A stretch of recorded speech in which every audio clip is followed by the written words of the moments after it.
It is not a census, it is a survey. And all the state governments has a constitutional privilege to conduct surveys. Census is the prerogative of the central government. And now when the state government is doing everything it can to make sure everybody is counted, they've gone to court and saying you have no right to conduct a census.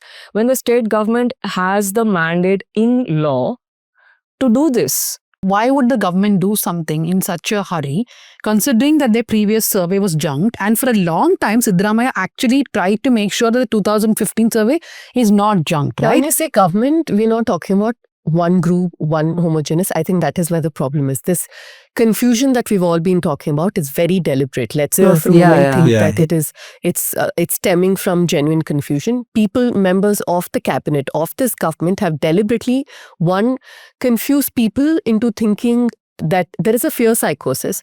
They've also used the word census deliberately. It is not a survey to only understand who is actually eligible for reservation. It is also to survey to understand who is not eligible for reservation. For example, the upper caste, 3%, 5%. If they are actually disproportionately they are taking the advantage, then they should be excluded. The population numbers are a byproduct of the survey, right? That is not the focus. The point is to measure who has what kind of assets, what kind of education levels. And in one particular question in the survey, it asks, were you gifted any land? It is not a coincidence that it started off now. It's almost like one part of the government is pushing for the survey, the other part is doing everything to put impediments so the survey is not held properly. Now, also the one part of that is pushing the survey is not holding on to its ground. That is It's the not whole- being able to hold on to its ground. It will bring out a huge pressure in the courtroom.